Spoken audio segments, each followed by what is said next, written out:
Mencegah perundungan di lembaga pendidikan, PBNU membentuk Satgas Tindak Kekerasan Lingkungan Pendidikan. Pengurus Besar Nahdlatul Ulama menyoroti adanya tindakan kekerasan yang kerap terjadi di lingkungan pendidikan. Upaya tersebut dilakukan dengan langkah pencegahan terhadap kekerasan di lingkungan pendidikan melalui pembentukan Satgas.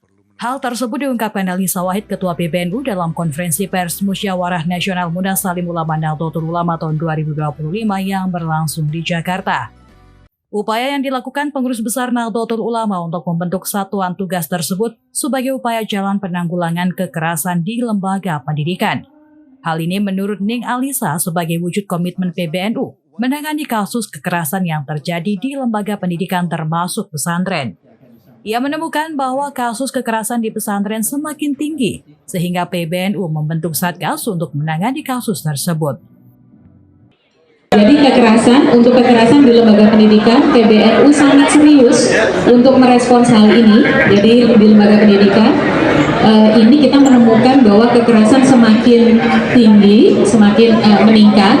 Dan karena di NU ini elemen yang sangat penting adalah pendidikan, fungsi pendidikan, termasuk sekolah-sekolah NU dan juga pesantren, maka PBNU sudah membentuk satuan tugas khusus untuk penanganan hal ini dan juga merumuskan peta jalan penanggulangan kekerasan di lembaga pendidikan terutama di pesantren. Nah, itu menjadi salah satu yang komitmen terbesar dari kepemimpinan PBNU saat ini untuk penanggulangan kekerasan di lembaga pendidikan. Terima kasih. Keseriusan PBNU dalam rencana pembentukan Satgas Anti Kekerasan di lingkungan pendidikan termasuk pesantren juga diungkapkan Gus Ulil Absor Abdallah yang merupakan Ketua Komisi Rekomendasi Konbes NU tahun 2025 dalam kesempatan yang sama. Gus Ulil memastikan bahwa PBNU akan terus mendorong pemerintah untuk merumuskan grand strategi penanganan kasus kekerasan di lingkungan pendidikan termasuk pesantren. Ia menegaskan PBNU mendukung pemerintah untuk melakukan penanganan dan pencegahan kekerasan di pendidikan utamanya pesantren. Dari Jakarta, Zainullah melaporkan.